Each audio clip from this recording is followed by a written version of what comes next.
بسم اللہ الرحمن الرحیم۔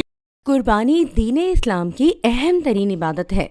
لاکھوں مسلمان اس فریضے کو انجام دیتے ہیں اور حضرت ابراہیم علیہ السلام کی سنت پر عمل کرتے ہوئے لاکھوں جانور اللہ کی رضا کی خاطر ذبح کیے جاتے ہیں۔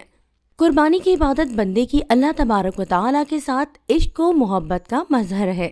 ہونا یہ چاہیے تھا کہ بندہ خود اللہ تبارک و تعالیٰ کی رضا اور خوشنودی حاصل کرنے کے لیے اپنی جان کا نذرانہ پیش کرتا، مگر اللہ تبارک و تعالیٰ کی رحمت ہے کہ اللہ تعالیٰ نے جانوروں کو ذبح کرنا اس کے قائم مقام قرار دے دیا، اور جس شخص کو بھی اللہ تبارک و تعالیٰ نے مالی وسعت عطا فرمائی ہے وہ شخص قربانی کرنا اہم دینی فریضہ سمجھتا ہے، اور بہت بد نصیب ہے وہ آدمی کہ جو باوجود مالی وسعت کے اس عظیم عبادت سے محروم رہے۔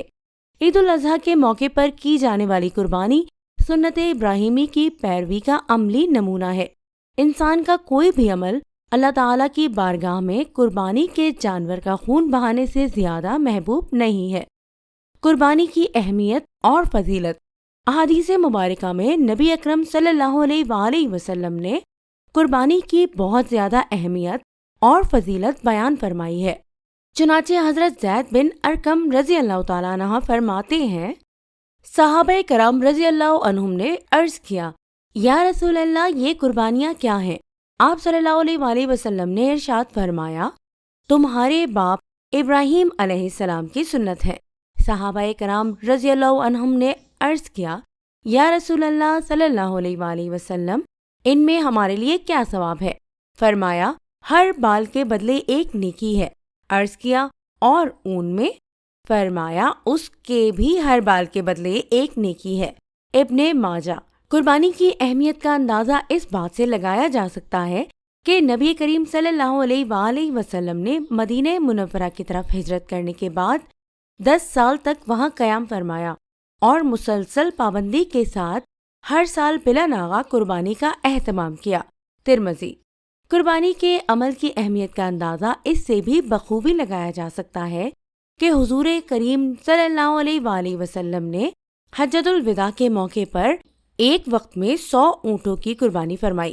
ایک اور روایت میں ہے کہ حضور کریم صلی اللہ علیہ وآلہ وسلم نے خود اپنے دست اقدس سے 100 میں 63 اونٹوں کو ذبح فرمایا، جبکہ باقی کے لیے حضرت علی کرم اللہ وجہہ کو ذبح کرنے کا حکم فرمایا۔ صحیح بخاری۔ قربانی کے فضائل کا خلاصہ۔ نمبر 1، اللہ تعالیٰ کا محبوب ترین عمل ہے۔ نمبر 2، قربانی کے جانور کا خون زمین پر گرنے سے پہلے اللہ تعالیٰ کی رضا اور مقبولیت کے مقام پر پہنچ جاتا ہے۔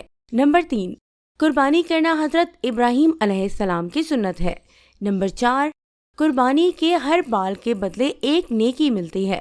نمبر 5، جانور اگر اون والا بھی ہو تو ہر اون کے بدلے ایک نیکی ملتی ہے۔ نمبر 6، جانور کے خون کے ہر قطرے کے بدلے ایک نیکی ملتی ہے۔ نمبر 7، خون کا پہلا قطرہ گرنے سے پہلے ہی قربانی کرنے والے کی مغفرت کر دی جاتی ہے۔ نمبر 8، قربانی کا جانور قیامت کے دن پل صراط پر سواری ہوگا۔ نمبر 9، قربانی کا جانور اللہ تعالیٰ کے نزدیک مال کا سب سے محبوب ترین مصرف ہے۔ نمبر 10، خوش دلی سے ثواب کی نیت سے قربانی کرنے والے کے لیے جانور جہنم سے رکاوٹ ہوگا۔ نمبر 11، جانور کا خون، گوبر اور اون سب کچھ نیکیاں بن کر میزان عمل میں حاضر ہوگا۔ قربانی نہ کرنے پر وعید۔ حضرت ابو ہریرہ سے مروی ہے کہ نبی کریم صلی اللہ علیہ وآلہ وسلم نے ارشاد فرمایا، جو شخص تم میں سے قربانی کی وسعت رکھتے ہوئے بھی قربانی نہ کرے تو اسے چاہیے کہ ہماری عید گاہ کے قریب بھی نہ آئے۔ مسند احمد۔ قربانی کس پر واجب ہے؟ قربانی واجب ہونے کا نصاب وہی ہے جو صدقہ فطر واجب ہونے کا نصاب ہے، یعنی جس عاقل، بالغ، مقیم مسلمان مرد یا عورت کی ملکیت میں قربانی کے ایام میں قرض کی رقم منہا کرنے کے بعد 7.5 تولہ سونا یا 52.5 تولہ چاندی یا اس کی قیمت کے برابر رقم ہو، یا تجارت کا سامان یا ضرورت سے زائد اتنا سامان موجود ہو جس کی قیمت